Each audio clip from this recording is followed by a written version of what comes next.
If he wants to make some money, Floyd wants to make some money. If he wants to make some money, he could fight your guy Jake Paul. No, with him too, but he could fight the Wonder guy, not Manny Pacquiao. Manny won't fight him again. But I'm talking Canelo? Not Canelo, Crawford. Oh, Terence Crawford. You can't force Usyk to fight anybody. You can't force anyone to fight anybody. You know, the will has to be on Usyk's side. Can you miss? And because his range control is so good, he's in. His nickname's the cat. He's in like a cat, and he is so accurate with what he's doing. He makes you miss, he makes you pay. That's the art of the sweet science.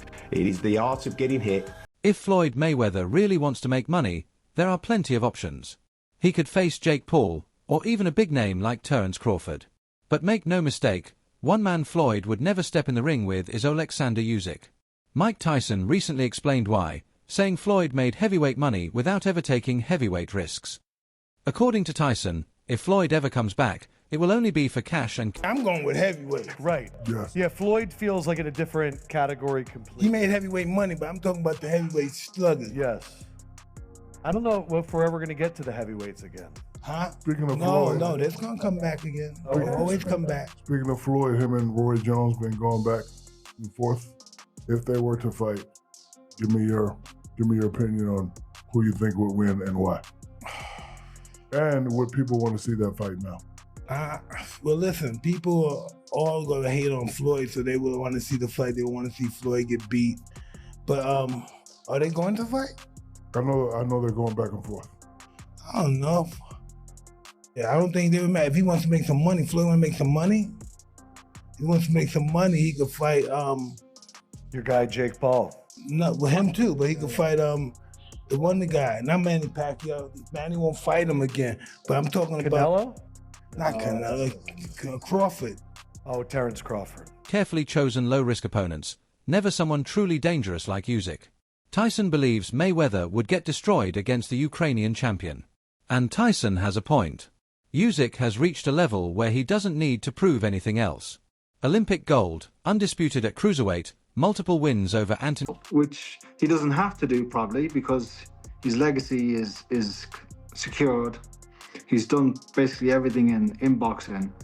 And if he was to retire tomorrow, or what could happen, which has been muted, that he was going to have the Dubois fight and then he was going to have a celebrity fight, you know, like crossover fight with the next MMA or something like that, which for me wouldn't be nice because I think it would cheapen his legacy in some way. But as Addy said, pounds and pence and dollars are what count in this game.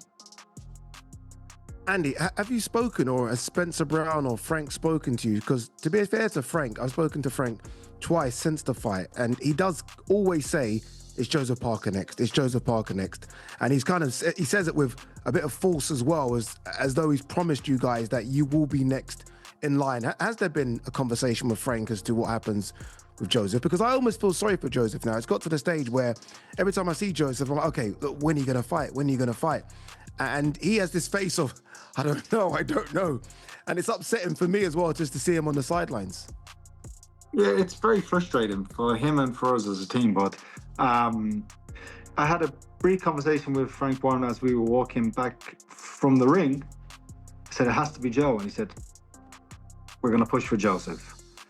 And Spencer Brown, he said, we're going to push for Joseph. David Higgins, we're going to push for Joseph. But you can't force Usyk to fight anybody. You can't force anyone to fight anybody. You know, the will has to be on Usyk's side. Joshua, Tyson Fury, and now Daniel Dubois, his greatness is already written in stone. If he retired tomorrow, his place in boxing history would be unquestionable. But what makes Usyk so respected is not just his resume. It's how he fights. The will has to be on Usyk's side. The will for Joe is there. He'd fight anybody, and as he's shown. But the will has to be, and the want has to be on Usyk's team. Put your fighter hat on for me if you can, Andy. Again, I mean, I saw. It's funny because the video of Dubois getting knocked out, there's you and Joe in the background, and I can see both of your reactions. When you're watching that, I mean, again, you've seen some of the best heavyweights in the world. You've been in camp with some of the best heavyweights in the world. When you're watching that, are you watching it like myself and thinking, okay, this is an all-time great you're seeing? First and foremost, I watched it as a fan and I enjoyed the fight. And I thought Dubois started really well. But there's something about Usyk, isn't it? And just this change after round 1, round 2, Dubois was having some success, landing right hands. Makes opponents miss, then punishes them with surgical precision. His nickname, the Cat, says it all: quick, elusive, accurate. That's the very essence of the sweet science: hit and don't get hit. Unlike many champions who drag out negotiations, duck mandatories, or chase easy paydays, Usyk accepts challenges head-on. When he was ordered to defend against Dubois, he signed without hesitation. No politics. No excuses. Just pure boxing spirit. The one thing I will say that we have to appreciate from Usyk is how he's so willingly down to fight anybody, right? Typically in boxing, you look at how boxing is structured. You have the Ali Act where a fighter could be like, nah, I don't want to fight him. Okay, well, we're going to strip you of your belt since you don't want to, defend that belt, right? How long does it take us to get a Gervonta Davis to fight, maybe a Devin Haney, or a Ryan Garcia fighting somebody else, right? It takes fucking forever. But now when it comes to Usyk, Usyk, he's the champion. Okay, your next title, the person you have to defend against is Dubois. Perfect. Send me the contract. I will be ready. Yeah. You don't get that nowadays in boxing. You don't fucking get that. But when he fights, that's one thing I love about him. Just beating Daniel Dubois in a rematch, the younger guy, and he's made it look easier against him and schooled him and destroyed him. That is the pinnacle of skill in boxing. That's the pinnacle of the fucking sport. That's why he's admired not only as a champion, but as a true warrior. His style is unique. Like Floyd Mayweather, he has mastery of distance, timing, and defensive craft.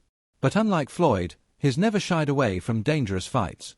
Usyk combines technical brilliance with the heart of a risk-taker, making him a rare hybrid of artistry and courage. Chris Algieri once said Usyk doesn't just win, he makes elite opponents look average. Pauli Malignaggi praised his footwork, noting how Usyk constantly shifts angles, forcing rivals into mistakes. Adam Catterall even compared his movement to ballet, calling him a brutal ballerina. His training alongside Vasyl Lomachenko, with unorthodox drills like gymnastics and dance, has given him a style no heavyweight can replicate. And legends notice. Lennox Lewis admitted he wishes he could have fought Usyk, calling him the best of this era and admitting no current heavyweight has figured him out. That kind of respect from one of the greatest champions ever speaks volumes. When you break down Usyk's resume, it's staggering. At cruiserweight, he beat every champion in their own backyard: Glowacki in Poland, Bridis in Latvia, Gassiev in Russia, Bellew in the UK. How high is Oleksandr Usyk all-time on the GOAT list? I've seen a lot of debate that he's top 5 already, top 10, shouldn't be in the top 10 yet. So here's my thoughts on it. I think you can put him anywhere from like number 4 to number 10 all-time, but he should definitely be in everyone's top 10. 2-division undisputed champion at cruiserweight and heavyweight, and he probably has the 2 best undisputed runs of the 4-belt era. At cruiserweight, he beat everyone in enemy territory: Glowacki in Poland, Bridis in Latvia, Gassiev in Russia, Bellew in the UK. At heavyweight, he beat all the Brits, mostly on enemy territory, twice. Joshua twice, Fury twice, Dubois twice. Of that post-Mayweather-Pacquiao era, I think he's definitely the greatest. Now, I have Usyk number 8. For reference, I have Floyd 1, Manny 2, Ali 3, Robinson 4, Duran 5, Leonard 6, Roy Jones 7, and then Usyk at 8. I know there's a whole debate right now about Usyk and Ali. Of course, Usyk's more skilled than Ali, but I think Ali's resume is greater, which is why I have him higher. But I'm curious to know how high people have Usyk now all-time, without recency bias. Then he moved up and beat the best heavyweights in Britain: Joshua twice, Fury twice, Dubois twice. He's dominated across 2 divisions in the 4-belt era, something no one else has done. Where does that place him all-time? Many analysts have him in the top 10 already, with some pushing for top 5. His skill set is compared to Floyd Mayweather, while his bravery and warrior spirit are often likened to Manny Pacquiao. That combination is rare, and it's why Usyk is now mentioned alongside Ali, Robinson, and other immortals. At the end of the day, Usyk represents... Yeah, you're fighting the best fighter in the world. Yeah. And you're figuring out a strategy of not how do I win, but how do I last? Yeah. Yeah, and that was the strategy. I had a good idea that I wasn't gonna be able to knock him out. No, but that's not the goal with a guy like that. No, But Floyd is the most precise and most. Floyd doesn't care who watches, who likes. It doesn't matter. Right. Floyd only cares about the points. Yeah. If the fight is entertaining, it's for him. It's just a strategy. Yeah. So he's kind of like the beast of fighting. You know, beast is like, how do I get the algorithm and the numbers? 100%. That's how Floyd is. Do you think he's the great? You think he's the greatest? One of the greatest. Every great fighter in the world says technically there's nobody better. Yeah. Every single. Everything boxing is supposed to be. He takes the toughest road, never ducks, never plays games, and always finds a way to win. While Floyd Mayweather built his empire by carefully managing risk, Usyk has built his legacy by conquering it. That's why when people ask if Floyd would ever fight Usyk, the answer is simple: never. Floyd may be one of the greatest defensive fighters of all time, but Usyk is the embodiment of the modern fighting spirit, art, risk, and legacy rolled into one. And that's why Oleksandr Usyk isn't just the best heavyweight today. He's one of the greatest fighters to ever lace up a pair of gloves. Please like and subscribe my YouTube channel.